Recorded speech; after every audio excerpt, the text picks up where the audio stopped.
Yo, what's up guys? Kayo ninyo back again. Welcome back sa pribago nating video. At ngayon nga guys, maglalaro tayo ng Treasure of Nadia new update version. Hindi ko alam kung anong version to, pero bagong version to guys. At ito nga guys, isa sa mga pinakamagagandang laro ngayon.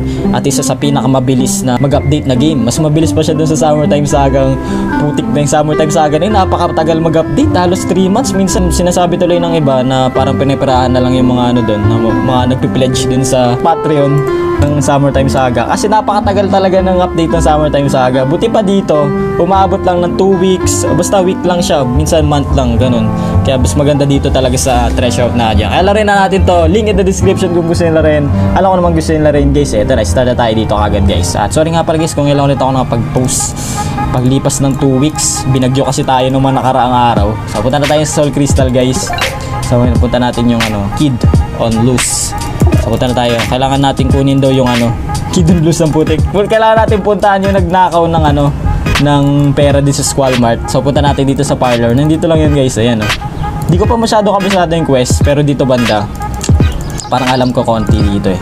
Kaya punta natin dito. Wait lang, parang may dito. Punta muna natin to bago natin ulihin yung batang yan. Ba't dito ka kasi tumakbo, huling-huli ka dyan boy? Wala kang tatakbuhan. Ito na tayo dito ata nakatira dito nakatira. Ay hindi, nagtatrabaho lang ata dito si Prisha. Si Prisha ito guys. So yan. Alam ko nagtatrabaho lang si Prisha dito eh. Hindi niya to bahay eh. Siguro bahay na rin niya to. Kasi lagi niyang to eh. Lagi siya nandito guys eh. Nagmamassage dito. Punta na tayo dito guys. Tapos na tayo doon. So Soul Crystal. Bibigyan natin yung money kay Emily. Si Emily yung nandun sa Squall Mart. Dito yung nagbabantay dito guys. Let's go. Tingnan natin. What's new? Hi there. What's new? Hi there. Yeah. There you go. You're so helpful. Nice one. Ano to? Wait lang. Mukhang may mangyayari dito guys banda. Kaya mukhang ikakat ko na naman to. Putik na yan. Hindi ko alam kung may mangyayari dito. Pag may mangyayari, edi ikakat ko na lang guys. So well. Ito na nga. So yun nga guys. Grabe nangyari din guys. Putik na yan. May dumating na customer. At yun. Muntik na silang mahuli. Buti na lang hindi sila nahuli. So skip na tayo dito. Ganun naman lagi sa adult games eh. May dadating tao. Kunyari mahuhuli. Hindi naman pala. So punta na tayo dito guys. Balik na tayo dun. Na-inlove siya sa atin guys. Pero may mga pera na dito nakakalat. Dati walang mga pera-pera dito eh. Mas mahirap makakuha ng pera dati. Ngayon madali na. You need to get the receptionist to leave. Okay. Kailangan natin daw sa reception. Punta tayo sa may doctor office. Tapos anong gagawin? Okay, paano gagawin? Ito ata yan. Ito. Diba? Sabi sa inyo guys eh. Ito nga yan. Para lumabas na yung receptionist na to. Itong babaeng to. Tapos alis tayo dito. Yan, nakapunta na tayo dun. So, may kukunin natin. Ito. Hindi ko makuha talaga to eh. So, ngayon nakuha ko na siya. MRI room key. Tapos dito, it's lock. Ito ata yung MRI. Gamitin natin yung MRI. It worked.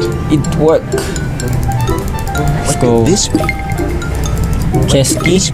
So bawal tayo makapasok dito ngayon kasi may mga security. Yan, bawal tayo makapasok. So balik tayo guys. Ayun na siya. Buti hindi tayo napansin. Yari tayo dyan. So may nakuha tayo. Chest key lang. Hindi ko alam kung anong meron doon. Pero tingnan natin. Ay alam ko magagamit lang natin yun eh. Bring Diana. Okay, Diana. Si Diana yun nandun sa may library guys. Ito yung sa library. Kilala niyo naman siguro to.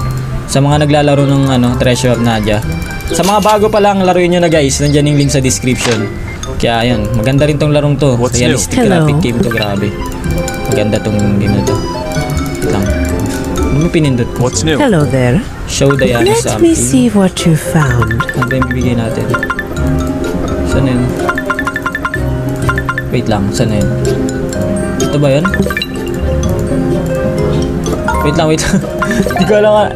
Diana, ako yung magnet. Magnet pala kailangan. Putik na yan. Let me So see magnet what pala you yung found. kailangan. Hindi ko kasi nabasa kanina. Ito. Here you go. You High-powered are a magnet. lifesaver. So, ayun gagawin sa magnet. Ganyan pala yung gagawin sa magnet. So, ayun nga guys, tapos na tayo dun sa magnet na yan. Binigyan na natin kay Diana. So, punta na tayo ngayon dito sa may Soul Crystal ulit. Show a preset silver talisman. Silver talisman. So, wait lang. Ano daw sabi dun? Punta daw sa parlor. Sa likod ng parlor. So punta tayo sa likod ng parlor ngayon guys. Tapos kailangan natin mag-craft. ng silver talisman. Ito, 3 stone talisman tapos isang silver. Ayun, kung ano naman yung silver na yan. So meron na ata tayo dito sa ano natin, bag natin na silver. Meron tayong stone talisman na dalawa. So kailangan pa natin na isang stone talisman, tapos meron na tayo. Ay, sige tara. So punta na tayo dito. Kailangan pa natin ng isang stone talisman para dun sa silver talisman. At ibibigay na natin yun kay Prisha at may mga magagandang mangyayari pa dun. So punta na tayo dito, nakakuha na tayo isang stone talisman, 3 na yun. So punta na tayo dito guys. Dito sa kuweba na to. Let's go, pasukin na natin ang kuweba. Let's go.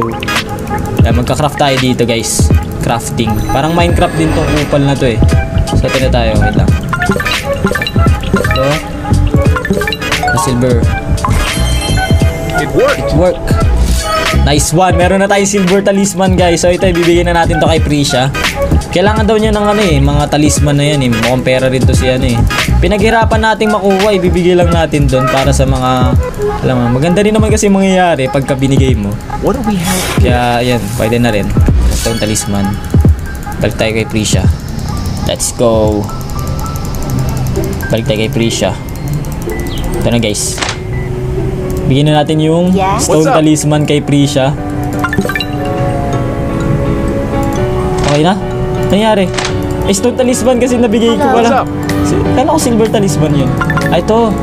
Bigyan na natin silver talisman. A few moments later. So ayun, tapos na tayo dun guys. Grabe yung nangyari dun. Putik awareness boosted na tayo ngayon. So ngayon ay, hindi ko alam kung ano meron sa awareness boosted na yan.